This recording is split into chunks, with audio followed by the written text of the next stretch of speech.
तो बच्चों कल तक हमने क्या पढ़ा था, सारे बच्चों को पता है कल तक हमने क्या पढ़ा है? बताएं बच्चों, एक बार फटाफट रिवाइज करेंगे सारे बच्चे। बताएं, सबसे पहली चीज सारे बच्चों को पता है, फर्स्ट पॉइंट क्या पढ़ा था हमने? लिक्विडेशंस करने की दो ही तरीके हैं, पहला वॉलेंट्री, दूसरा ट्रिब्यूनल। वॉलेंट्री लिक्विडेशन का मतलब क्या होता है? जब शेयर होल्डर अपनी इच्छा से कंपनी का वाइंडिंग अप करना चाहते हैं तो उसको हम क्या बोलते हैं? Voluntary liquidation. लेकिन वहीं हम बात करें बेटा ट्रिब्यूनल की, तो ट्रिब्यूनल जब वाइंडिंग अप करना चाहता है, ट्रिब्यूनल के थ्रू कंपनी वाइंडिंग अप करने जाती है तो वहां एक पिटीशन फाइल करना पड़ती है और ट्रिब्यूनल भी वाइंडिंग अप का क्या दे सकती है? ऑर्डर पास कर सकती है। बिल्कुल, इसको हम क्या बोलते थे? फटाफट बोलो बच्चों कि वाइंडिंग अप बाय ट्रिब्यूनल। मैंने आपसे बोला था चाहे वाइंडिंग अप आप किसके थ्रू कर रहे हो बच्चों? वाइंडिंग अप चाहे आप किसके थ्रू कर रहे हो? फटाफट बताओ, चाहे ट्रिब्यूनल के थ्रू करो चाहे शेयर होल्डर के थ्रू करो, कंपनीज एक्ट के अंदर दो प्रोसीजर में से कोई भी एक प्रोसीजर आपको फॉलो करना ही पड़ेगी। प्रोसीजर कौन कौन सी थी? पहली आईबीसी कोड 2016 फॉलो कर सकते हो, या फिर मैंने आपसे बोला था कंपनीज कोड रूल 2013 फॉलो करो। कोई फर्क नहीं पड़ता है, आप दोनों में से कोई भी रूल फॉलो करो। जब भी कंपनी वाइंडिंग अप का ऑर्डर पास करेगी, कंपनी के वाइंडिंग अप का ऑर्डर पास होगा, चाहे कोर्ट करे चाहे शेयर होल्डर करे, उनको एक बंदा अपॉइंट करना पड़ेगा। वो बंदा कहलाएगा लिक्विडेटर। लिक्विडेटर सबसे पहले किसके पास आएगा? वाइंडिंग अप का ऑर्डर होते ही कहां जाएगा? बोर्ड ऑफ डायरेक्टर के पास। बोर्ड ऑफ डायरेक्टर उसको एक स्टेटमेंट प्रोवाइड करते हैं। वो स्टेटमेंट जो होता है वो हमारा क्या कहलाता है? Statement of affairs. बिल्कुल सारे बच्चों को याद होगा, that is your statement of affairs. अब बात उठ रही थी बेटा स्टेटमेंट ऑफ अफेयर्स कि स्टेटमेंट ऑफ अफेयर्स को कैसे बनाया जाएगा, स्टेटमेंट ऑफ अफेयर्स का फॉर्मेट क्या होगा? तो कल मैंने आपसे बोला था स्टेटमेंट ऑफ अफेयर्स कुछ नहीं बेटा, it is an information related to assets and liability of a company at estimated realisable और पेएबल वैल्यू फिगर। यहां पर कुछ नहीं करना, आपको बैलेंस शीट को उतारना है, लेकिन बैलेंस शीट को उतारने के लिए आपको सीक्वेंस फॉलो करना पड़ेगा। सीक्वेंस हमारा क्या होगा? हमने ऑलरेडी पढ़ा है। सबसे पहले हम सिक्योर्ड क्रेडिटर का पेमेंट करेंगे। सिक्योर्ड क्रेडिटर के पेमेंट के बाद फिर पेमेंट किया जाता है, आपको पता है प्रेफरेंसेस क्रेडिटर का। प्रेफरेंसेस क्रेडिटर के बाद पेमेंट किया जाएगा, सारे बच्चे बताएंगे प्रेफरेंसेस क्रेडिटर के बाद पेमेंट किया जाएगा फ्लोटिंग चार्ज क्रेडिटर का। फ्लोटिंग चार्ज क्रेडिटर के पेमेंट के बाद मेरे बच्चों पेमेंट किया जाएगा, जल्दी बताएं, फ्लोटिंग चार्ज के बाद किसका? Unsecured creditor. और अनसिक्योर्ड क्रेडिटर के बाद सबसे लास्ट में शेयर होल्डर का पेमेंट होता है। शेयर होल्डर का प्रेफरेंस शेयर पहले और इनको बाद में पेमेंट किया जाता है। बिल्कुल, ये सबको समझ में आना चाहिए। क्या ये सबको समझ में आ गया? बोलो हेलो, बताएं बेटा आंसर। यहां तक सबको क्लियर है? और जिन बच्चों को छूटा हुआ है उनको मैंने वीडियो अवेलेबल करा दी है, कल एक बार वो वीडियो देख लें ताकि आपको यहां से आपको समझ में आए। तो चलें हम स्टेटमेंट ऑफ अफेयर्स पर वापस लौट रहे हैं। स्टेटमेंट ऑफ अफेयर्स जो हम पढ़ रहे थे कल, देखें स्टेटमेंट ऑफ अफेयर्स में हमने कहां तक कल क्लियर कर दिया था। यहां पर थे हम, मैंने कल एक क्वेश्चन जी आपको करवाया था, लेकिन उससे पहले स्टेटमेंट ऑफ अफेयर्स का फॉर्मेट एक बार वापस से हम रिवाइज करते हैं। बताएं स्टेटमेंट ऑफ अफेयर्स में सबसे पहले आपको कुछ लिस्ट बनाना पड़ेगी। लिस्ट क्या होगी? List A B C D E F G H. सबसे पहले लिस्ट ए। लिस्ट ए के अंदर क्या लिखा जाएगा? सारे बच्चे बताएंगे फटाफट। लिस्ट ए के अंदर कौन सी एसेट के नाम मैंने कल आपसे बोले थे? सिक्योर्ड या अनसिक्योर्ड? कौन सी एसेट लिखेंगे? बच्चे कोई बोल नहीं रहा है, फटाफट बताएं कौन सी एसेट लिखेंगे? Unsecured asset. बिल्कुल अवनी बेटा, अनसिक्योर्ड एसेट यहां पर लिखी जाएगी। ओके हिमांशु, अनसिक्योर्ड एसेट मतलब वो एसेट जो किसी भी एसेट पर क्या नहीं, किसी भी लाइबिलिटी पर सिक्योर्ड नहीं है, मॉर्गेज नहीं है। बिल्कुल किसी मतलब असेट नॉट स्पेसिफिकली प्लेस्ड, ये लिखी जाएगी। List B. लिस्ट बी में क्या लिखते हैं? तो asset specifically placed they are secured asset, और साथ ही साथ इसके अंदर वो लाइबिलिटी का नाम भी लिखेंगे जो लाइबिलिटी क्या है? सिक्योर्ड, वो भी यहां पर आएगी। लिस्ट सी में क्या आएगा? लिस्ट सी में आएंगी आपकी प्रेफरेंसेस क्रेडिटर। लिस्ट सी में प्रेफरेंसेस क्रेडिटर आएंगे। लिस्ट डी में आएंगे आपके कौन से?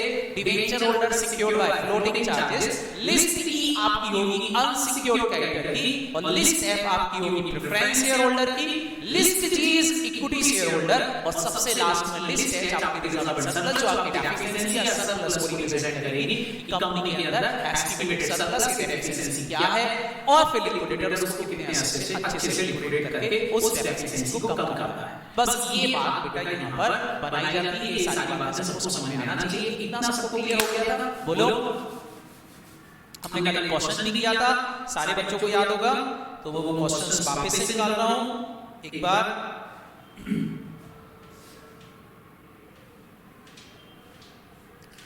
दैट क्वेश्चन जो हमने कल किया था, देखें ये हमारी बैलेंस शीट थी जो हमने कल की थी। अब इसी क्वेश्चन में मैं थोड़ा सा एक चेंज करूंगा क्योंकि मेरे को एक पॉइंट समझाना है, उसके बाद मैं आपको इसका फॉर्मेट पढ़ाऊंगा। क्वेश्चन सेम है, क्वेश्चन सेम ले रहा हूं जो हमने कल डील किया था, केवल एक पॉइंट में यहां चेंज करूंगा। देखिए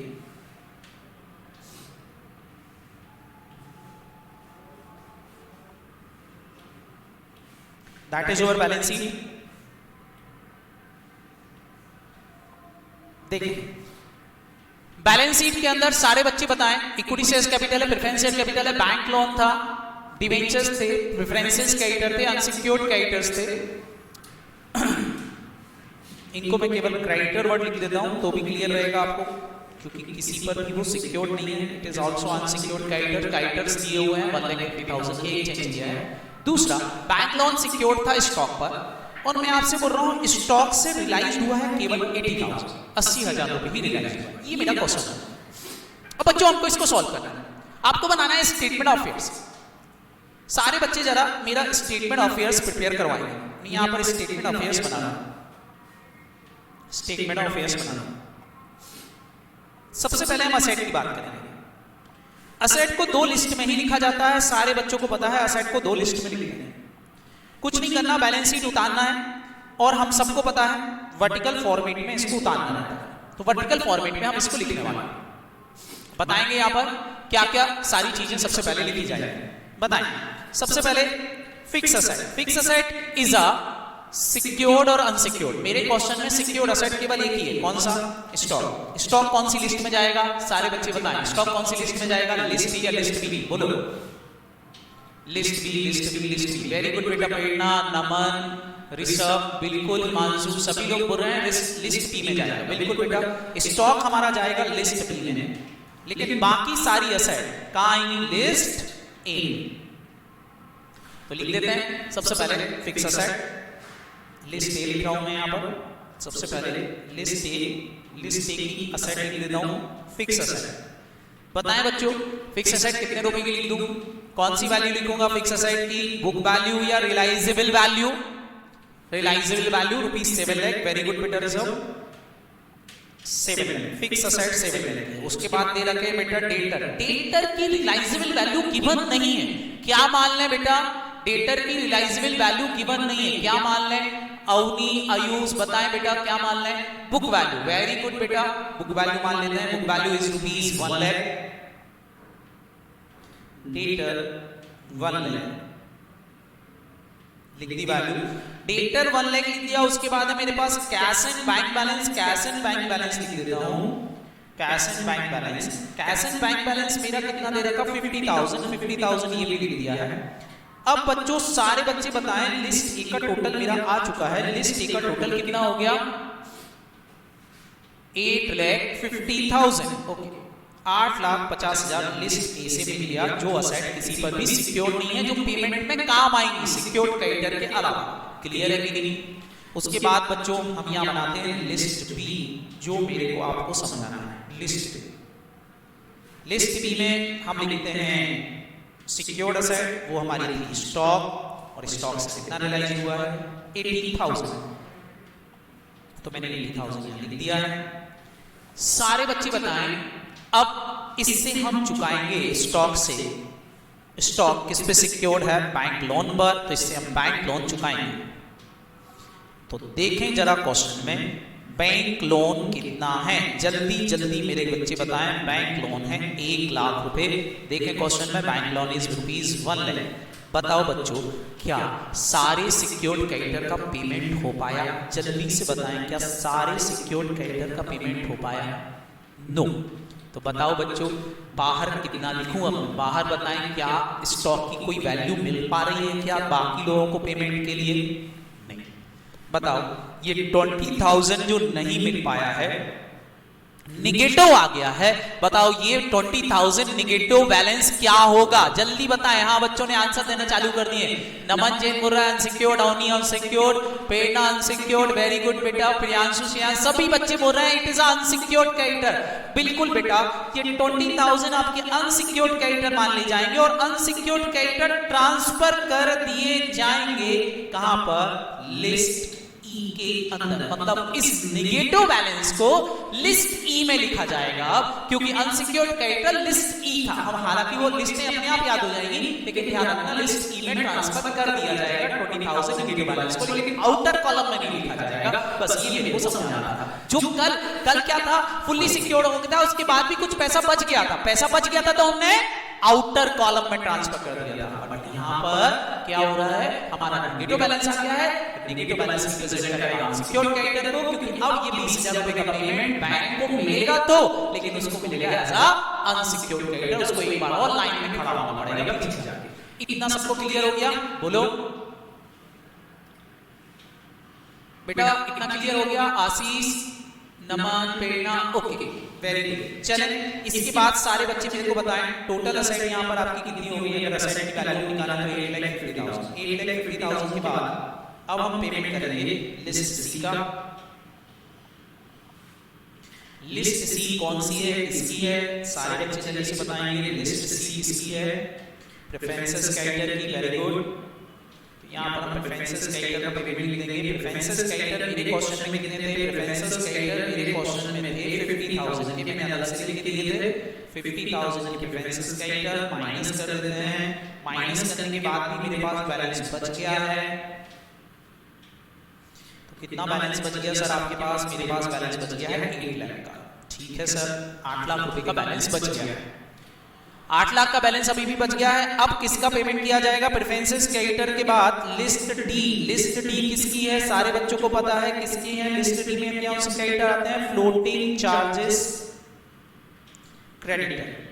floating charges creditor generally debenture holder होते हैं, क्योंकि डिवेंचर होल्डर के बारे में कुछ नहीं लिखा हो तो उनको हम फ्लोटिंग चार्ज मान लेते हैं। तो क्वेश्चन में देखिए हमारे पास डिवेंचर होल्डर है 1 लाख रुपीस के, तो 1 लाख रुपीस के डिवेंचर होल्डर का पेमेंट हो जाएगा। डिवेंचर होल्डर 1 लाख का पेमेंट करने के बाद यहाँ बैलेंस बच रहा है हमारे पास 7 लाख। 7 लाख जो बच गया, अब पेमेंट किसको किया जाएगा? जल्दी से बताएं। 7 लाख जो पेमेंट बच गया, प्रेरणा सिंह अनसिक्योर्ड क्रेडिटर का। बेटा अनसिक्योर्ड कैपिटल नहीं, अनसिक्योर्ड क्रेडिटर बेटा प्रेरणा से। हाँ बिल्कुल बेटा, अनसिक्योर्ड क्रेडिटर का पेमेंट किया जाएगा। वेरी गुड होगी। चलिए यहाँ पर हम ले रहे हैं ई में कौन आएगा? फटाफट बोलो। Unsecured creditor. और अनसिक्योर्ड क्रेडिटर में अनसिक्योर्ड कोई बात नहीं बेटा बेटा, अनसिक्योर्ड क्रेडिटर में अब मेरे पास बताएं बेटा केवल केवल केवल क्रेडिटर के आएंगे कि और भी हैं क्रेडिटर? मेरे पास क्रेडिटर तो है कितने रुपए के? 1,50,000। तो 1,50,000 क्रेडिटर तो आएंगे ही आएंगे। बस यही आएंगे क्या कि और भी कुछ आएगा? नमन बोल रहा है हाँ सर बैंक लोन भी आएगा। वेरी गुड बेटा नमन, बैंक लोन भी आएगा। बिल्कुल बैंक लोन। कौन सा वाला बैंक लोन? कितना? पूरा लिख दूं बैंक लोन? ये पूरा 1 लाख लिख दूं? नहीं सर 20,000। वेरी गुड बेटा, श्रेयांश ऋषि बोल रहे हैं 20,000 रुपीज लिखो। बिल्कुल 20,000 रुपए मैंने यहाँ लिख दिया है। 20,000 रुपए। तो टोटल मिला के अनसिक्योर्ड क्रेडिटर मेरे हो गए 1,70,000। 1,70,000 यहाँ से माइनस हो जाएगा और सारे बच्चे बताएं मेरा बैलेंस कितना बचा? बस आएगा 7 लाख में से 1,70,000 माइनस हो गए। कितना बैलेंस बचा बताएं कोई? 5,30,000। वेरी गुड बेटा, 5,30,000 का बैलेंस बचा। अब क्या करोगे 5,30,000 में? अब बताएं बेटा क्या मेरे सारे आउटसाइडर का पेमेंट हो चुका है? आउटसाइडर के पेमेंट के बाद पेमेंट चालू होता है शेयर होल्डर। अब शेयर होल्डर में सबसे पहले हमारी लिस्ट बनेगी लिस्ट एफ, और लिस्ट एफ में आएंगे हमारे preference share holder. Preference share holder question के अंदर दिए थे, कितने दे रखे हैं 2 लाख रुपीस, बिल्कुल 2 लाख रुपए हमको यहां से माइनस कर देना है। Preference share holder 2 lakh rupees आपको यहां से माइनस कर देना है, बिल्कुल बच्चों। तो आपने 2 लाख रुपए माइनस कर दिया है और बैलेंस बचा है अब आपके पास 3,30,000 का, 3,30,000 का जो बैलेंस है। अब पेमेंट किया जाएगा लिस्ट जी वालों को। लिस्ट जी में कौन बैठे हैं हमारे इक्विटी शेयर होल्डर, अंतिम भिखारी, इनको भी दे देते हैं।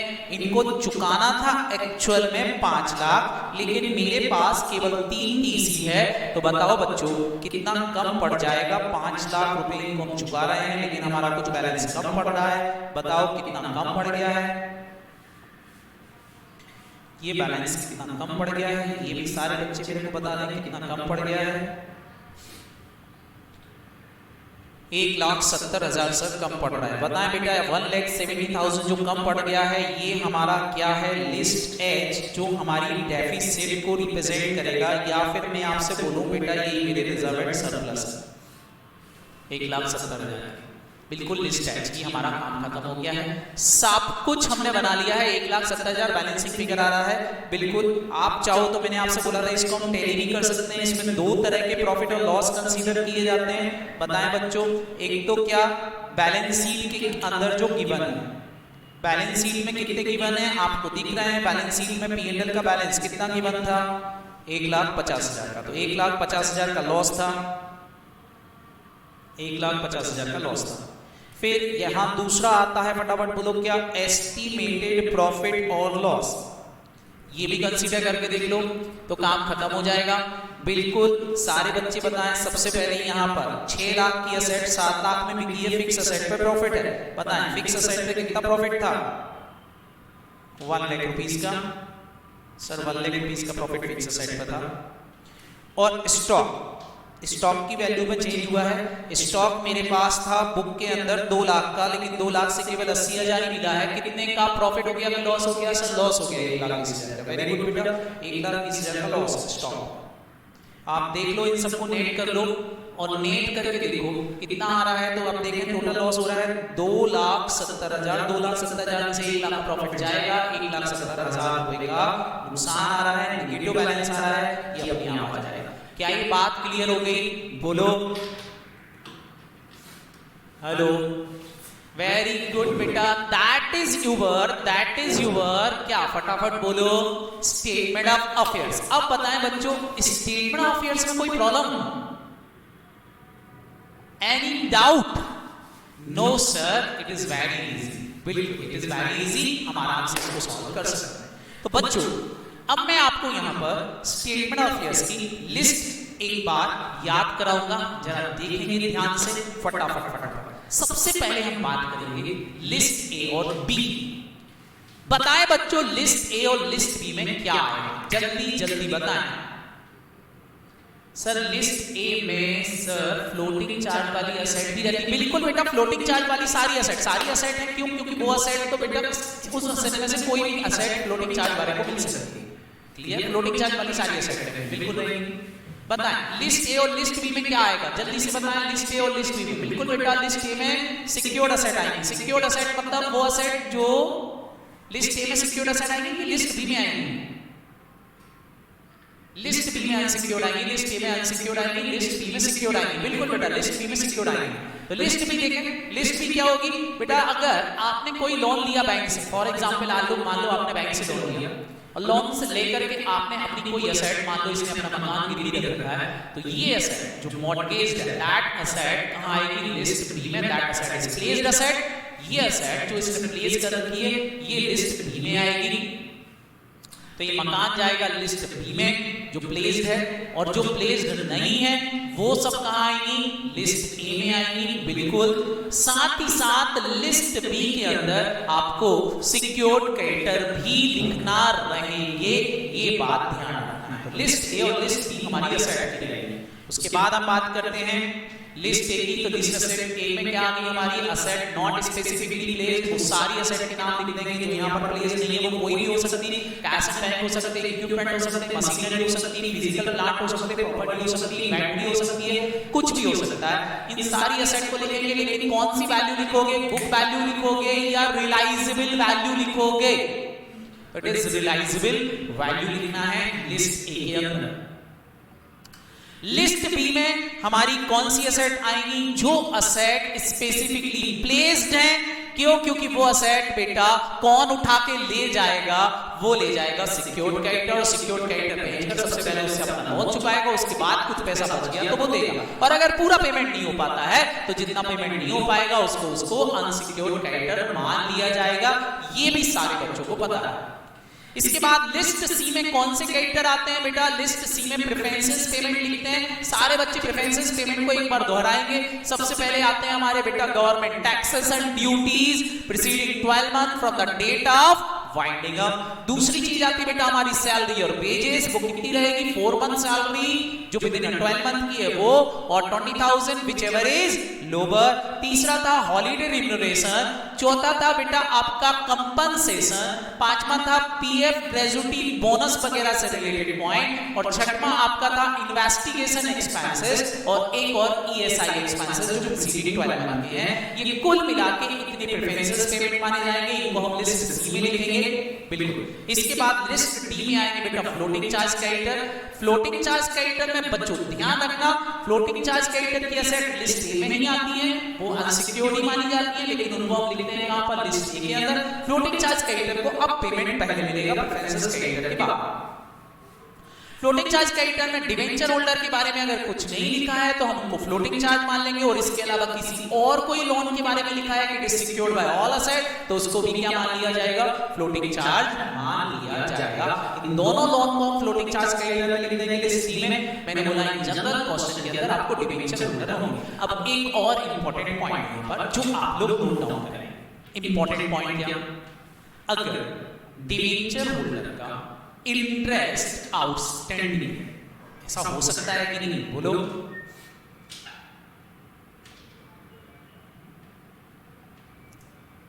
बेटा लिस्ट डी में और कुछ नहीं आएगा, लिस्ट डी में डिवेंचर होल्डर भी आएंगे, और साथ ही साथ कोई जैसे bank overdraft, bank overdraft secured है ऑल असेट्स पर, तो बैंक ओडी भी आ जाएगा। डिवेंचर होल्डर के अलावा अदर लोन भी आ सकते हैं। ओके बेटा, यस, हेलो, यस बेटा, समझ में आ गया। डिवेंचर होल्डर के अलावा कोई दूसरे लोन है तो वो भी यहाँ लिस्ट में आ सकते हैं। ओके, अब बच्चों ध्यान से सुनो, मैं जो बोल रहा था, जैसे डिवेंचर होल्डर, डिवेंचर होल्डर का इंटरेस्ट आउटस्टैंडिंग, बताओ वो कहां लेंगे, आउटस्टैंडिंग इंटरेस्ट। नमन सिंह अनसिक्योर्ड क्रेडिटर, और कोई बच्चा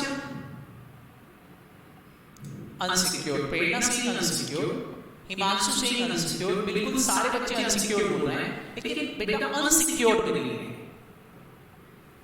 जिस क्रेडिटर का इंटरेस्ट होगा वो क्रेडिटर का इंटरेस्ट उसी का पार्ट बनेगा। मतलब डिवेंचर होल्डर अगर फ्लोटिंग चार्ज में लिख रहे हो तो फ्लोटिंग चार्ज का इंटरेस्ट भी फ्लोटिंग चार्ज माना जाएगा। प्रेफरेंसेस क्रेडिटर जैसे टैक्स का, टैक्स का इंटरेस्ट तो वो भी प्रेफरेंसेस होगा। सिक्योर्ड क्रेडिटर का इंटरेस्ट सिक्योर्ड माना जाएगा। ध्यान रखना, जितना जिस जैसे क्रेडिटर है उससे रिलेटेड इंटरेस्ट भी उसी हेड में आएगा।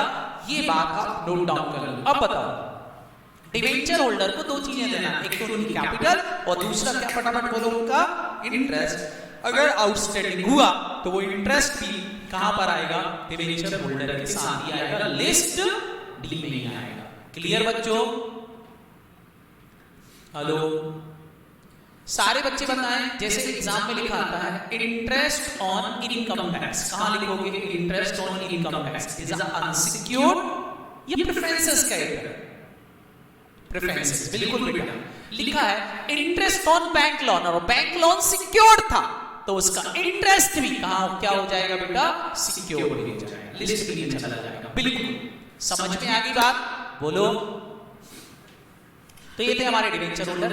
अब बात उठती है लिस्ट की। बताओ ये लिस्ट की क्या है, जमा पूंजी, जो ऊपर की कोई भी लायबिलिटी जो ऊपर के किसी भी लिस्ट में नहीं आ पाई वो सारी आउटसाइड लायबिलिटी कहां पर आएगी, जितनी भी आउटसाइड लाइबिलिटीज होंगी जनरली क्या होते हैं बेटा, सन्ड्री क्रेडिटर्स होंगे आपकी बुक्स के, वो यहाँ आ जाएंगे। इसके अलावा और क्या हो सकते हैं, तो इसके अलावा बेटा हो सकते हैं कोई एम्प्लॉय की सैलरी और वेजेस जो प्रेफरेंशियल्स नहीं हो पाई, वो भी यहीं आएगी। मैंने आपको पढ़ाया है कि प्रेफरेंस, कुछ प्रेफरेंसेस हो जाएगी, बचा हुआ पार्ट अनसिक्योर्ड रहेगी, यहाँ पर आएगी। इसके अलावा गवर्नमेंट टैक्सेस और ड्यूटीज हो सकते हैं, गवर्नमेंट के टैक्स और ड्यूटीज हो सकते हैं जो प्रेफरेंसेस नहीं बन पाए, वो यहाँ आ जाएंगे। इसके अलावा आपके कुछ पार्टली सिक्योर्ड क्रेडिटर हो सकते हैं जो अभी हमने पढ़ा, लिस्ट बी से पूरी रियलाइजेबल वैल्यू कवर नहीं हुई, तो वो यहाँ आ जाएगी। क्लियर हुआ? बोलो हेलो। ओके, तो ध्यान रखना यहाँ सारी चीजें आएंगी, सारे कॉन्सेप्ट यहीं पर आएंगे। That is your unsecured. इसके बाद आएंगे बेटा आपके प्रेफरेंस होल्डर। प्रेफरेंस होल्डर में क्या क्या लिखोगे, तो प्रेफरेंस होल्डर में एक तो प्रेफरेंस कैपिटल आएगी इनकी पेड अप वैल्यू, साथ ही साथ अगर इनका कोई अरियर ऑफ डिविडेंड चल रहा है तो वो भी लिस्ट एफ का ही पार्ट बनेगा। क्लियर बच्चों? हेलो। तो जैसे इंटरेस्ट उसके साथ ही जा रहा है, वैसे इनका कोई डिविडेंड चल रहा है तो वो भी यहीं पर आएगा। अगर क्वेश्चन में गिवन होगा तो वो भी लिस्ट एफ का ही पार्ट बनेगा। और last one is equity share holder की लिस्ट, हमारी लिस्ट एफ जी, इसके अंदर हमारी इक्विटी शेयर कैपिटल आएगी, लेकिन कौन सी वैल्यू, पेड अप कैपिटल, जितना आपने पे कर रखी है तो पेड अप कैपिटल यहां लिखेंगे। इसके बाद लास्ट लिस्ट हमारी कौन सी होगी, लिस्ट एच, जिसमें आते हैं हमारे reserve and surplus. Reserve and surplus में दो वैल्यू आपको लिखना है, सारे बच्चों को समझ में आ रही है। एक तो रिजर्व एंड सरप्लस गिवन है बैलेंस शीट, बैलेंस शीट में जो गिवन है वो, और साथ ही साथ इसमें एक चीज और जुड़ जाएगी जो बैलेंस शीट के बाहर थी, एस्टिमेटेड प्रॉफिट और loss on realisation of assets. Clear बच्चों? हेलो। ये है बच्चों हमारा स्टेटमेंट ऑफ अफेयर्स। यहां तक सबको समझ में आ गया? हेलो। ओके, अब बच्चों में इसका एक्चुअल फॉर्म बता रहा हूं, फॉर्म कैसा है। चलो अब चला हम एक्चुअल फॉर्मेट की बात करेंगे इसकी। सर कैसा फॉर्मेट है इसका?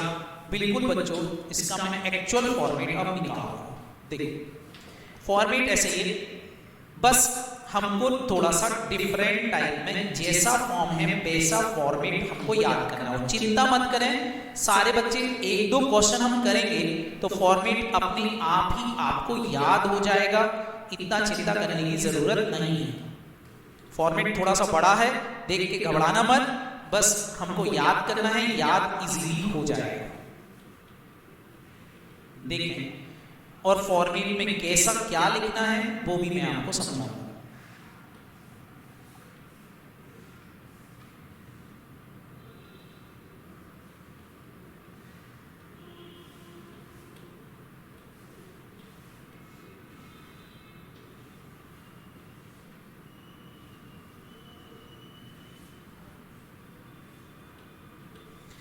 कौन सा फॉर्म है बेटा? फॉर्म नंबर कल मैंने आपको समझाया था। फॉर्म नंबर कौन सा है? फॉर्म नंबर 50, कल बताएं। Form number 57। वेरी गुड बेटा, फॉर्म नंबर 57, वेरी नाइस।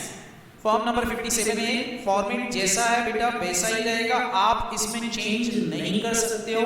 एक बात ध्यान रखिए, जो लिखा है आपको वो ही लिखना है, आप इसमें कुछ भी चेंज नहीं करोगे।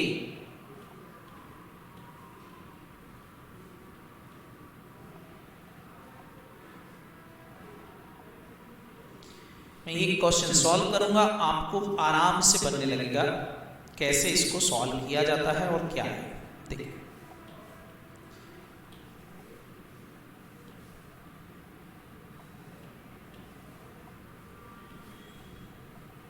बच्चों, ये है हमारा फॉर्मेट। अब देखिए लिखा वैसे ही है जैसा हमने बनाया था, बट सिस्टमेटिक फॉर्मेट है। सबसे पहले लिखेंगे आप statement of affairs and list annexure. हम स्टेटमेंट ऑफ अफेयर्स बना रहे हैं, उसके साथ में उसकी लिस्ट जो है उसके अंदर लगी हुई है। सबसे पहले हम लिखेंगे पर्टिकुलर, और यहां हमारा एक कॉलम अमाउंट का होगा जिसमें आएगी एस्टिमेटेड रियलाइजेबल वैल्यू, जैसा कि अभी हमने बनाया था। अब यहां सबसे पहले लिखते हैं हम asset not specifically placed as per list A. ध्यान से लिखेंगे, क्या लिखेंगे? Asset not specifically placed as per list A, एक हेडिंग डालेंगे पूरी, और यहां पर बहुत सारी असेट लिख देंगे जो असेट हमको बैलेंस शीट में गिवन है और जो सिक्योर नहीं। लेकिन जब असेट लिखोगे तो एक बात ध्यान रखेंगे, हम लिक्विडिटी फॉर्मेट याद रखेंगे। पहले लिक्विड असेट लिखी जाएगी, मतलब पहले cash and bank, marketable securities, BR, trade receivable, और बाद में फिक्स असेट्स वगैरह आएंगी। मतलब लिक्विडिटी फॉर्मेट फॉलो करना है। इज दैट क्लियर बच्चों? क्या चेंज हुआ? सबको समझ में आ गया फॉर्मेट में? हेलो आशीष, आयुष, क्लियर है बच्चों? बिल्कुल। लिक्विडिटी फॉर्मेट, लिक्विडिटी फॉर्मेट में भी बच्चों बैंक बैलेंस पहले आएगा, कैश बाद में आएगी। अब बोलोगे आप ऐसा क्यों? बेटा लिक्विडेटर सारी पेमेंट बैंक से करता है, तो अगर उसके पास कैश इन हैंड हुआ तो हम उसको कैश इन हैंड को बाद भी बैंक में जमा करेंगे, उसके बाद पेमेंट में यूटिलाइज करेंगे, इसलिए बैंक पहले आएगा। But sir all the time ऐसा ही करना पड़ेगा? बिल्कुल बेटा, ऑल द टाइम ऐसा ही करना पड़ेगा। आपको लिक्विड फॉर्मेट में ही लिखना है, आपको प्रैक्टिस ऐसी डालना है कि लिक्विडिटी हमारी मेंटेन हो जाए, ताकि एग्जाम में हमारा एक नंबर भी नहीं कटे। देखो बहुत सरल क्वेश्चन है, केवल फॉर्मेट में वैल्यू फिट करना है। फॉर्मेट वही है जो हमने पढ़ा हुआ है, असेट माइनस लायबिलिटी करना है। लेकिन ध्यान रखिए, सबसे पहले असेट जब लिख रहे हो तो लिक्विड फॉर्मेट में लिखेंगे। क्लियर? हेलो ओके, तो हम सबसे पहले लिक्विड फॉर्मेट लिखेंगे, उसके बाद बनाएंगे हम list B. Asset specifically placed as per list B. List B जब बनाओगे तो वो एक टेबल फॉर्मेट में रहेगी। कौन से फॉर्मेट में रहेगी? Table format. टेबल फॉर्मेट क्या रहेगा लिस्ट बी का? सबसे पहले हम लिखेंगे नेम ऑफ असेट, असेट का नाम। एक कॉलम हमारा रहेगा नेम ऑफ असेट का, असेट का नाम क्या है। जैसे हमारे केस में स्टॉक था तो हम स्टॉक लिख देते, free hold property, free hold property, land and building है, लैंड एंड बिल्डिंग, जो भी। उसकी रियलाइजेबल वैल्यू, उसकी रियलाइजेबल वैल्यू क्या है? जैसे हमारे केस में स्टॉक था तो हम यहाँ स्टॉक लिख देते थे। रियलाइजेबल वैल्यू कितनी थी? सर स्टॉक से रियलाइज हुआ था 80,000, अभी आपने क्वेश्चन किया था तो 80,000 लिख देते। फिर यहाँ लिखेंगे, बेटा ये फॉर्मेट आपको नोट डाउन करने की जरूरत नहीं, ये मैं आपको भेज रहा हूं, आप आराम से इसको एक बार देख लेना। अभी आप नोट डाउन नहीं करें, आप केवल समझें। ओके श्रेया बेटा? ओके, बाकी हम क्वेश्चंस करेंगे, अपने आप ही नोट डाउन हो जाएगा, केवल अभी आपको समझना है। नहीं बेटा यहाँ लिक्विडिटी फॉलो नहीं करना है, यहाँ जो असेट दे रही है उनके नाम लिख देना है, नाम लिख करके आप लिख देंगे उनकी रियलाइजेबल वैल्यू। तो रियलाइजेबल वैल्यू कितनी थी? 80,000। फिर यहाँ लिखेंगे ड्यू टू सिक्योर्ड क्रेडिटर। कौन से क्रेडिटर ऐसे थे जो सिक्योर्ड थे? तो आपको पता है बैंक लोन सिक्योर्ड था, लेकिन बैंक लोन वर्ड नहीं लिखना, आपको उसका अमाउंट लिख देना है। कितने रुपए सिक्योर्ड था? 1 लाख रुपीस। तो 1 लाख रुपीस यहाँ लिख देंगे। तो पहला कॉलम नेम ऑफ असेट, दूसरे कॉलम में आएगा estimated realisable value of asset, और तीसरे कॉलम में आपकी आएगी ड्यू टू सिक्योर्ड क्रेडिटर। जो क्रेडिटर जितने सिक्योर्ड है वो अमाउंट यहाँ लिख देना है। क्लियर बच्चों? हेलो, इतना सबको समझ में आ गया? श्रेयांश, श्रेया, ओके, ये आपको लिख देना। फिर क्या होगा बताओ बेटा? असेट से 80,000 मिल रहा है, 1 लाख रुपए चुकाना है, तो पॉजिटिव बैलेंस आएगा कि निगेटिव बैलेंस आ गया? निगेटिव 20,000 का। तो बस यहाँ 2 कॉलम होते हैं, एक रिप्रेजेंट करता है डेफिशिएंसी को, दूसरा रिप्रेजेंट करता है सरप्लस को। तो निगेटिव आ रहा है तो उसको हम डेफिशिएंसी वाले कॉलम में लिख देंगे 20,000। और सारे बच्चों को पता है ये 20,000 रुपए कहां ट्रांसफर हो जाएगा? लिस्ट ई में। तो इसको लिस्ट ई में ट्रांसफर कर देंगे। लेकिन अगर कोई दूसरी असेट हो, जैसे क्वेश्चन में दिया है प्लांट एंड मशीनरी भी सिक्योर्ड थी और प्लांट एंड मशीनरी से 2 लाख रुपए आया था, तो बच्चों क्रेडिटर जो थे वो 1.5 लाख के थे, तो बताओ फिर मेरे पास 50,000 का सरप्लस बच जाएगा, तो फिर मैं इसको सरप्लस वाले कॉलम में लिख दूंगा। इस तरह से बेटा आपको टेबल बी बनाना रहेगी। मतलब डेफिशिएंसी आएगी तो नेगेटिव बैलेंस लिख देंगे, पॉजिटिव बैलेंस आ रहा है तो उसको सरप्लस वाले लिख देना है। इस तरह से बेटा हमको लिस्ट बी को प्रिपेयर करना है। मतलब हम वैसा नहीं करेंगे जैसा हमने किया था, इस तरह से बेटा हम एक लिस्ट बी बनाएंगे। और ऐसा करने के बाद जो सरप्लस बैलेंस आ रहा है वो सरप्लस बैलेंस चला जाएगा बेटा हमारे लास्ट कॉलम में, 50,000 यहां ट्रांसफर हो जाएगा, जैसे कि कल मैंने लिया था। बिल्कुल बेटा, ये लिस्ट ई में ट्रांसफर हो जाएगा, आपको यहाँ लिखने की जरूरत नहीं है, अंडरस्टूड रहेगा कि ये 20,000 रुपए लिस्ट ई में ट्रांसफर हो रहा है। यहाँ आउटर कॉलम में नेगेटिव बैलेंस नहीं लिखेंगे, बस ये ध्यान रखना है। क्लियर बच्चों? हेलो, यहां तक सबको समझ में आ गया? ओके, इतना हमको क्लियर हो गया है, तो बस बच्चों यहां लिख दिया। उसके बाद फिर हमारी लिस्ट ए की असेट मान लो 10 लाख रुपए है आपकी, तो 10 लाख रुपए की लिस्ट ए का टोटल और ये जो सरप्लस आ रहा है इस सब का टोटल लगा लेंगे दोनों का, और जो दोनों का टोटल आएगा वो हमारा हो जाएगा 10,50,000। ये 10,50,000 की असेट अब आपको लिखना पड़ेगी ये किस किस के लिए अवेलेबल है, ये आपको लिखना पड़ेंगे।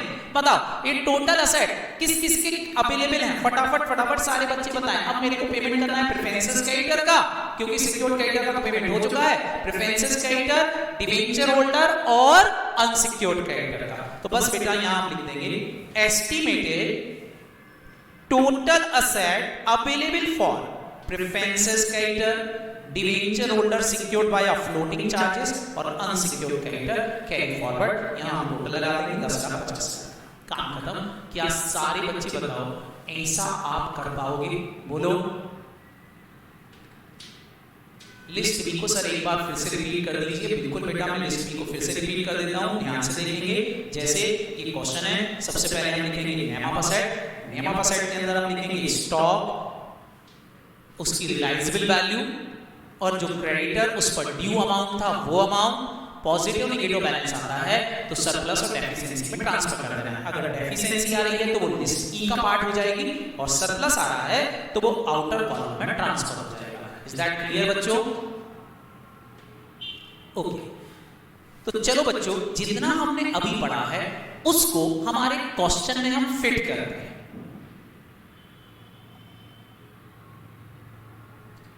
सर बिल्कुल सेम टू सेम कॉपी नहीं हो पाएगा बेटा, होगा, मैं तुमको गारंटी देता हूं। यस होगा, बस 2 या 3 क्वेश्चन हो जाएंगे।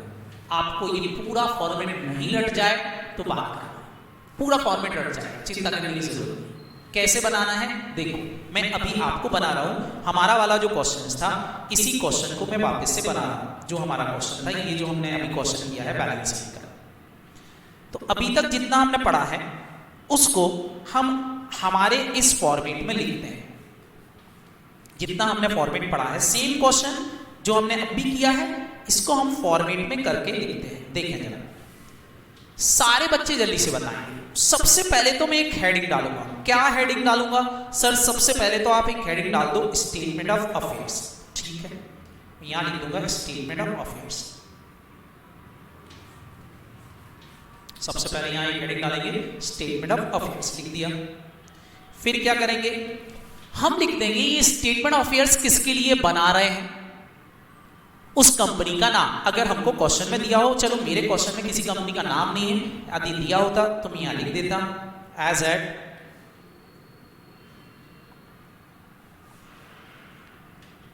31 मार्च, जो भी डेट दे रखी हो बैलेंस शीट की, मान लो 2021 दे रखी तो मैं 2021 लिख रहा हूं। Statement of affairs for x limited, company का नाम लिख देना है, कौन सी डेट का है, कौन सी डेट का लिख देंगे। उसके बाद यहां पर हम फॉर्मेट फिल करेंगे। ये देखें, मैं यहां पर फॉर्मेट फिल कर रहा हूं।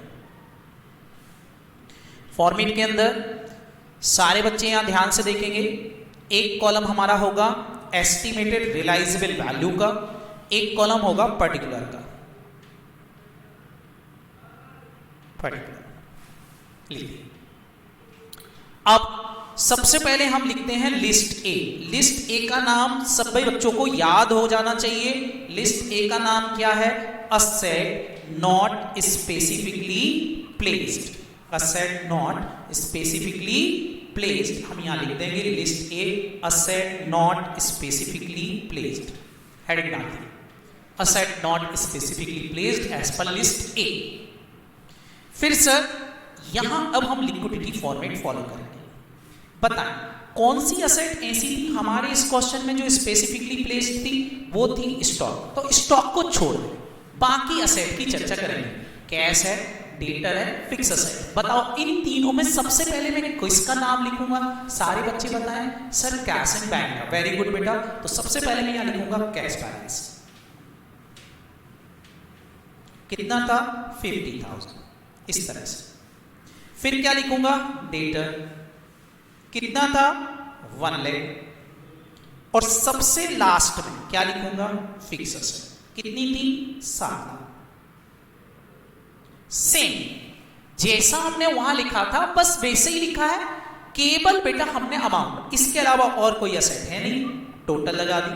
हो गया बेटा 8,50,000। बाकी असेट के नाम नहीं लिखना है तो लिखना है। समझ में आ गया बेटा? क्या ये लिस्ट है सबको क्लियर है? हेलो, लिस्ट है सबको क्लियर है बच्चों? ओके। इसके बाद हम बनाएंगे यहां पर लिस्ट बी। क्या बनाएंगे बच्चों? List B. लिस्ट बी हमारी ये रही। इसके बाद हम लिस्ट बी बनाएंगे। लिस्ट बी जो बनाओगे आप, वो रहेगी आपके टेबुलर फॉर्मेट के अंदर। बस यहां हमको छोटी सी एक टेबल प्रिपेयर करना रहेगी, जो हमको टेबल बनाना है इस तरह से। यहां हेडिंग डालेंगे हम list B, asset specifically placed as per list B. यहां हम कुछ कॉलम बना देंगे।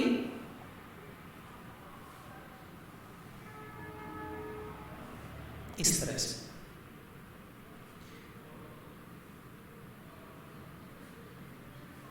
ये हमने कुछ कॉलम यहां प्रिपेयर कर देंगे। ओके बच्चों, सबसे पहले कॉलम में लिखोगे यहां पर नेम ऑफ असेट। बताएं कौन सी असेट ऐसी थी जो हमारी सिक्योर थी, तो आपको यहां नाम लिख देना है उसका। स्टॉक। कितने रुपए रियलाइज हो रहे थे स्टॉक से? सर 80,000। कितने रुपए के सिक्योर्ड क्रेडिटर उस पर सिक्योर्ड थे? 1 लाख रुपए के, तो 1 लाख रुपए यहां लिख देंगे सिक्योर्ड क्रेडिटर। अभी क्लियर है बच्चों? पीछे हेलो, यहां तक क्लियर है? ओके, तो 1 लाख रुपीस हमने यहां लिख दिया। अब बताओ 80 में से 1 लाख रुपए के क्रेडिटर चुकाना है तो क्या पूरा पेमेंट हो पाएगा?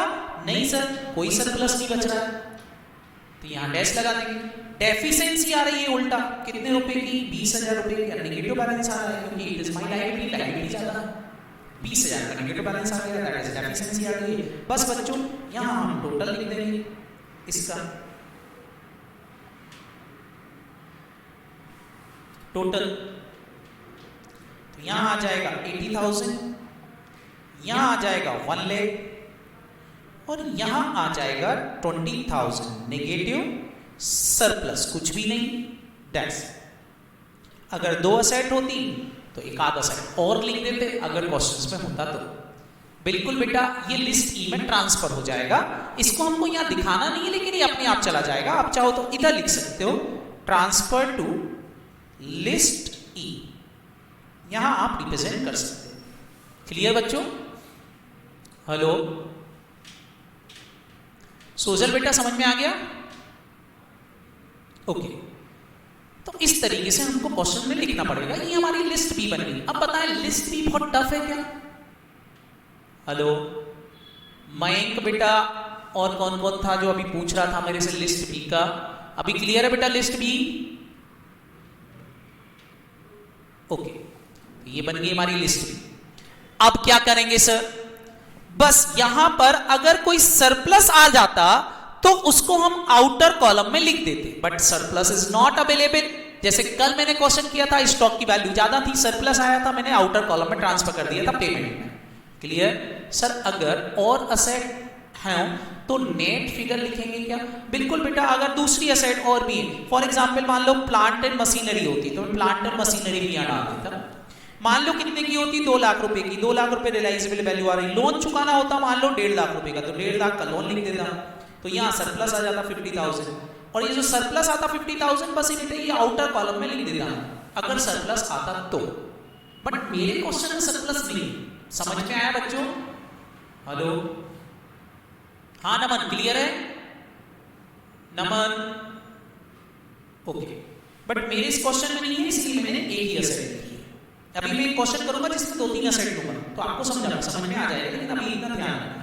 बस बच्चों यहां अब आप एक लाइन लिखेंगे कि सिक्योर्ड असेट से कितने रुपए रियलाइज हुआ, सिक्योर्ड असेट से कितने रुपए रियलाइज हुआ। यहां लिखेंगे estimated surplus of asset specifically placed. बताएं एस्टिमेटेड सरप्लस आया क्या क्वेश्चन में, स्पेसिफिकली प्लेस्ड बोले कोई सरप्लस आया यहाँ पर नहीं सर, यहाँ सरप्लस वाले कॉलम में कुछ नहीं आया तो यहाँ नहीं लिख रहा हूं, कुछ रियलाइज नहीं हुआ। हाँ अगर यहां से कुछ आ रहा होता टोटल तो वो यहां ओके। समझ में आ गया बच्चों? Hello okay. अब बस अब कुछ नहीं करना, लिस्ट ए और लिस्ट बी के सरप्लस का टोटल लगाना है। हम यहां टोटल लगाएंगे, लिस्ट ए लिस्ट बी दोनों का टोटल लगाएंगे। टोटल मिला के कितना हो रहा है 8,50,000। अब ये 8,50,000 की असेट किस किस को अवेलेबल है, बस उनके नाम यहां मेरे को लिखना है कि 8,50,000 किस किस के लिए अवेलेबल है।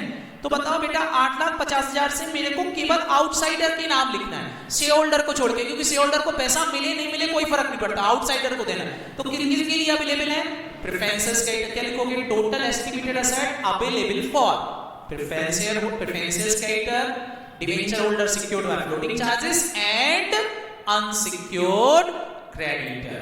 क्लियर बच्चों? तो बस यहां पर आपको वो सारा यहां पर जो ये लिखा हुआ है एज इट इज उतार देना है कि भैया ये असेट किस किस के लिए अवेलेबल हैं, उनके नाम लिख देंगे।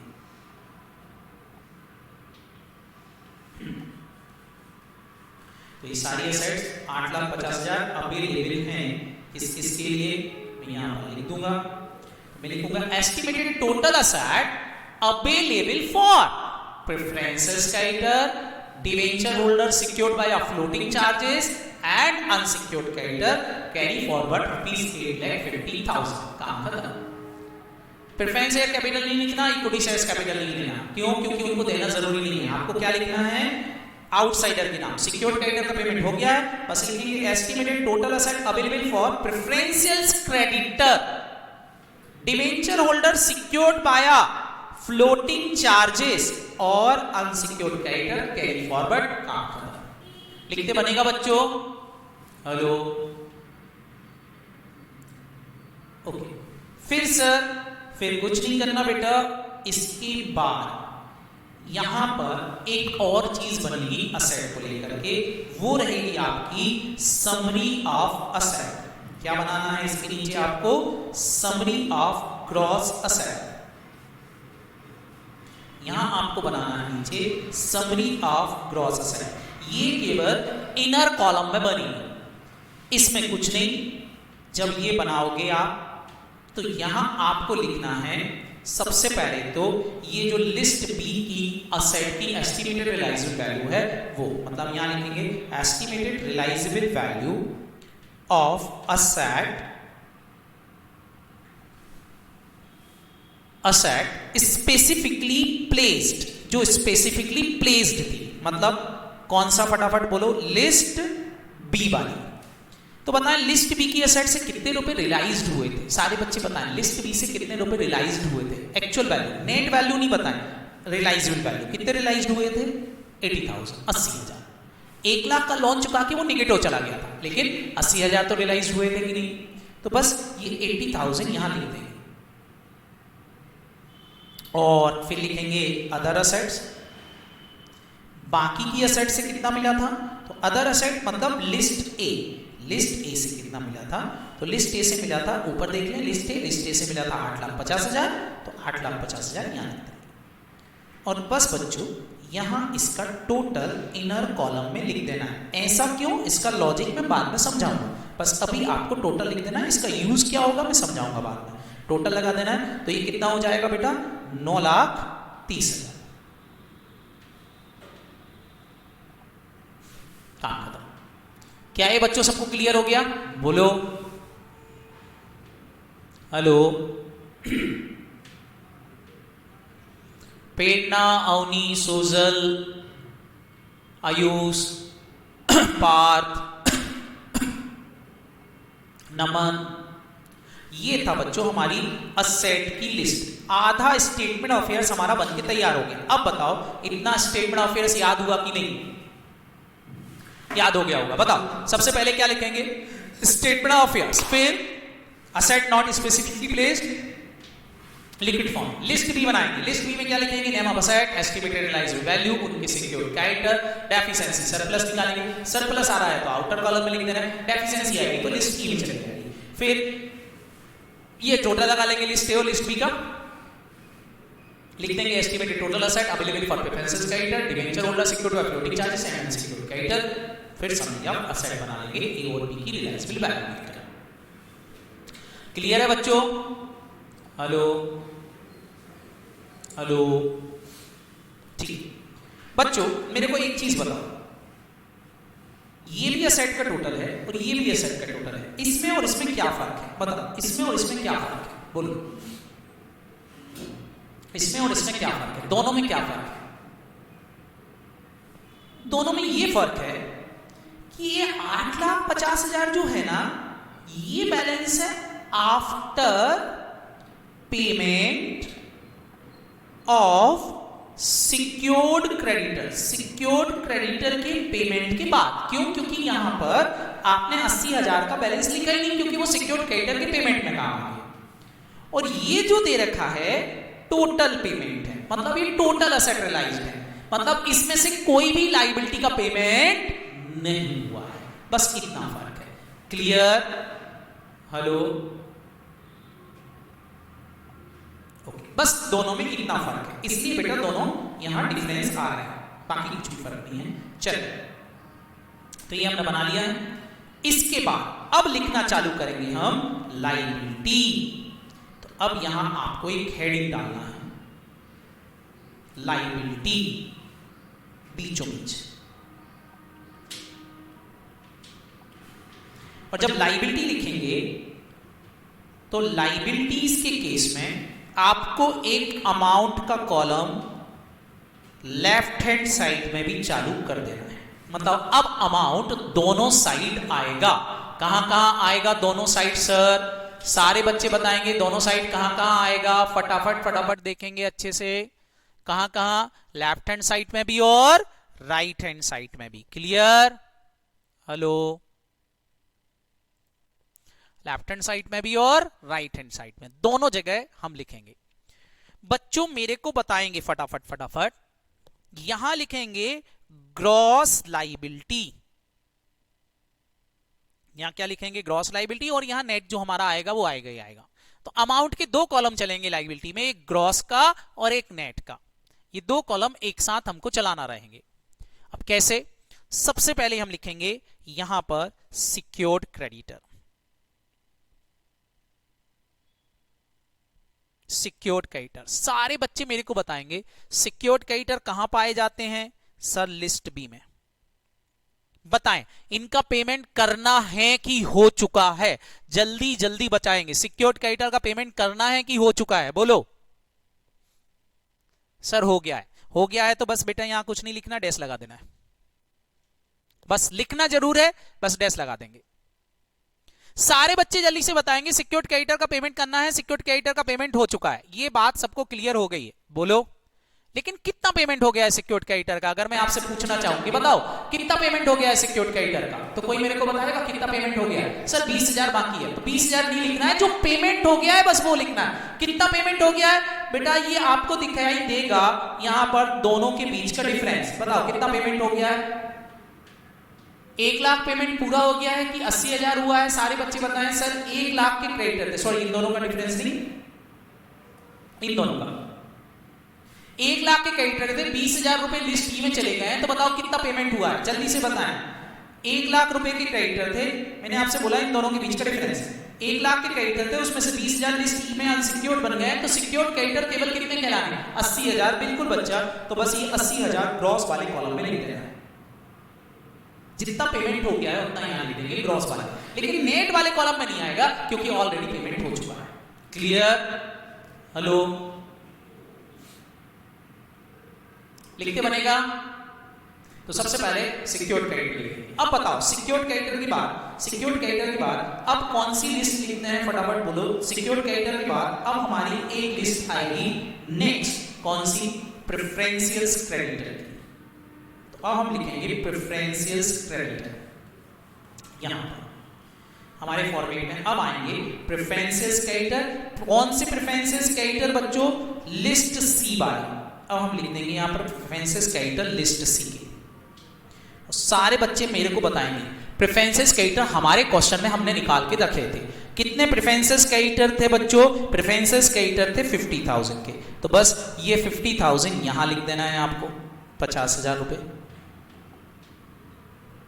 और 50,000 ग्रॉस वाले कॉलम में भी लिख देना है, दोनों साइड जितने भी थे। बस यहां हम नेगेटिव लिखेंगे, ग्रॉस वाले में पॉजिटिव लिखेंगे, क्योंकि यहां हम पेमेंट कर रहे हैं। तो बस यहां पेमेंट कर देंगे। सारे बच्चे बताएं प्रेफरेंशियल क्रेडिटर का पेमेंट करने के बाद कितने रुपए की असेट बच जाएंगी, बस वो निकाल लेंगे। 8 लाख में से 50,000 का ये भी पेमेंट हो जाएगा, तो 8 लाख रुपए बच गए। अब ये 8 लाख किस किस के लिए अवेलेबल है उनका नाम लिख देंगे। अब बताओ अब ये 8 लाख किस किस के लिए बचे।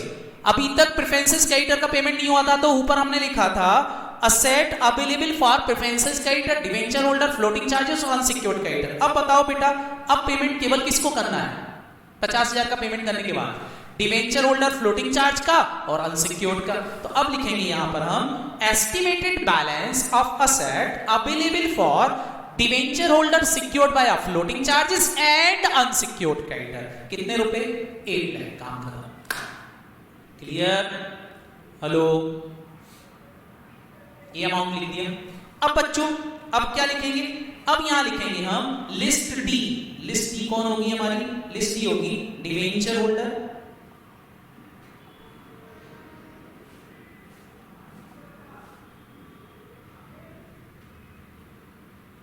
secured by floating charge।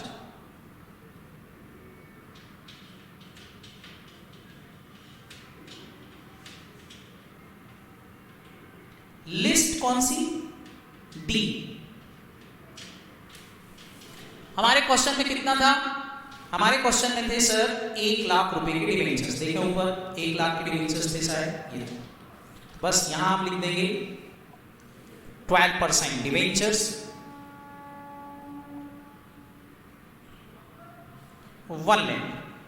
अगर इनका कोई इंटरेस्ट आउटस्टैंडिंग होता क्वेश्चन में, तो इंटरेस्ट आउटस्टैंडिंग भी लिख देते हैं। हमारे क्वेश्चन में कुछ भी नहीं है, नहीं लिखा।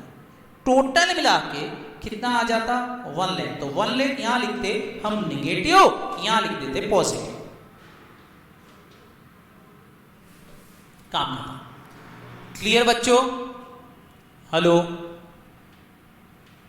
अब बताओ बच्चों ये माइनस करने के बाद अब आपके पास असेट कितने की बच गई, 8 लाख में से 1 लाख चला गया, कितने का बैलेंस बच गया, 7 लाख। सारे बच्चे बताएंगे अभी 7 लाख किसके लिए अवेलेबल है, 7 लाख। अब केवल कौन बच गया बताओ बेटा, फ्लोटिंग चार्ज क्रेडिटर का भी पेमेंट हो चुका है आउटसाइडर में। अभी 7 लाख में कौन बच गया है, अनसिक्योर्ड क्रेडिटर बच गए। बस बेटा आप मेरे को अनसिक्योर्ड क्रेडिटर यहां लिखना है। अनसिक्योर्ड क्रेडिटर के लिए मैं 2 लाइन लिखूंगा, या तो मैं ये लिख दूं asset available for unsecured creditor, या ऐसा भी लिख सकता हूं कि estimated surplus as regard debenture holder, debenture holder के पेमेंट के बाद बचा हुआ सरप्लस, ऐसा भी लिख सकता हूं। तो हमसे ये बोल रहे हैं कि आपको यहां ये लिखना है estimated surplus as regard debenture holder, debenture holder के बाद बचा हुआ सरप्लस। यहां पर क्या लिख देना है, estimated surplus as regard debenture holder. अगर नेगेटिव बैलेंस आता तो हम डेफिशिएंसी लिख देते, सरप्लस आ रहा है तो सरप्लस लिख देंगे। Estimated surplus as regard debenture holder, debenture holder के पेमेंट के बाद बचा हुआ सरप्लस या डेफिशिएंसी कितना बच गया, 7 लाख, वो लिख दिया।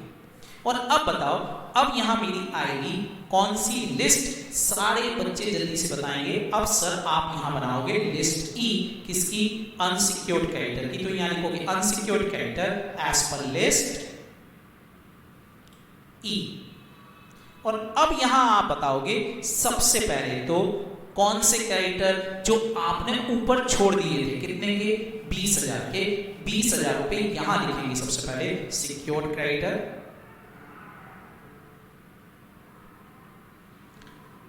लिस्ट बी वाली डेफिशिएंसी कितने रुपए, 20,000, ये यहां आ गई। और उसके अलावा क्या थे हमारे पास, क्रेडिटर थे जो हमारी बुक्स में आ रहे थे। कितने रुपए के क्रेडिटर हमारी बैलेंस शीट में थे, 1,50,000 के, 1,50,000 यहां लिख देंगे। बच्चों अब टोटल मिला के कितना हो गया आपको समझ में आ गया होगा। टोटल क्रेडिटर हो गए मेरे 1,70,000 के, तो 1,70,000 यहां से माइनस, 1,70,000 यहां पॉजिटिव। इस तरह से आपको लिख देना है। अब बच्चों बताओ यहां तक सबको क्लियर है कि नहीं, बोलो हेलो। बस ये माइनस कर दिया। माइनस करने के बाद अब यहां आपको वापस से बैलेंस निकालना पड़ेगा। और अब सारे बच्चे बताएंगे ये जो बैलेंस आ रहा है अब ये मेंबर्स के लिए अवेलेबल होगा, बोलो हेलो। कितना बैलेंस बच रहा है, 7 लाख में से 1,70,000 का बैलेंस चला गया बच्चों। कितना बैलेंस बचा, 5,30,000। तो 5,30,000 को अब मैं यहां लिख दूंगा, क्या लिख दूंगा, एस्टिमेटेड सरप्लस। अगर मेरे पास सरप्लस बच रहा है लिख दूंगा एस्टिमेटेड सरप्लस। अगर मेरे पास सरप्लस है लिख दूंगा एस्टिमेटेड सरप्लस। एस्टिमेटेड सरप्लस, अगर मेरे पास सरप्लस है तो सरप्लस एज रिगार्ड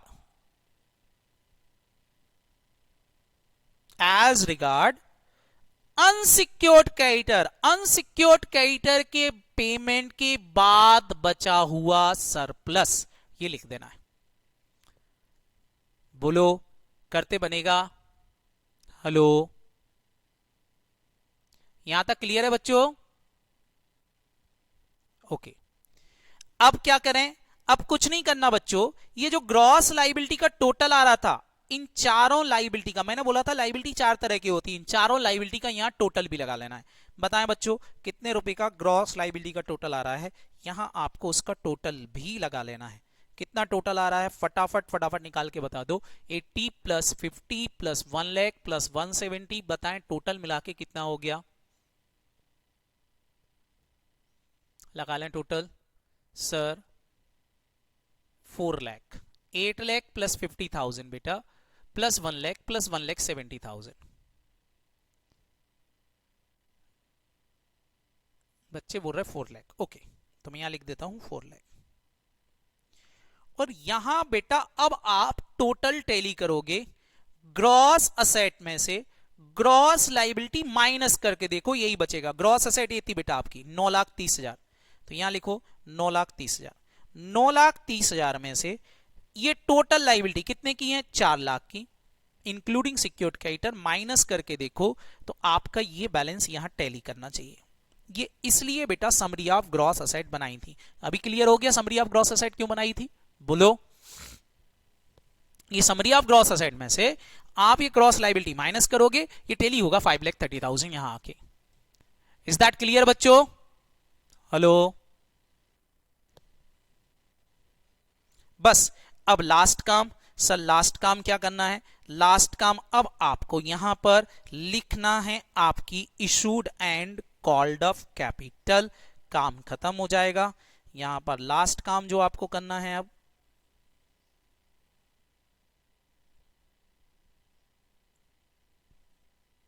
अब आपके मेंबर्स के नाम आपको लिख देना है।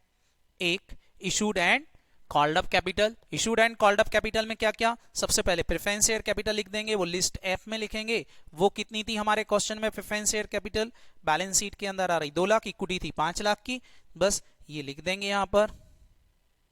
ये लिख देंगे 2 लाख रुपए की preference share capital negative, equity थी 5 लाख की, 5 लाख की इक्विटी लिख देंगे। बस जैसे ही आप ये दोनों लिखेंगे तो यहां पर प्लस या माइनस जो भी बैलेंस आएगा वो आपके रिजर्व एंड सरप्लस का डेफिशिएंसी लिस्ट एच रिप्रेजेंट करेगा। कितना आ जाएगा, घटा देंगे बेटा 5,30,000 माइनस 2 लाख माइनस 5 लाख, कितने रुपए का बैलेंस बच गया, बोले 1,70,000 नेगेटिव बैलेंस। और ये 1,70,000 ही हमारी लिस्ट एच होगी। बन के तैयार हो गया हमारा स्टेटमेंट ऑफ अफेयर्स, काम खत्म। बताओ बच्चों, क्या ये क्लियर हुआ सबको? ऋषि, सोजल, बताएं बेटा, सबको क्लियर हो गया? पलाश, ओके, नीरा, पार्थ बिल्कुल सही बोल रहे हैं, सभी बच्चों को समझ में आ गया है। कुल मिला के बेटा ये हमारा फॉर्मेट है।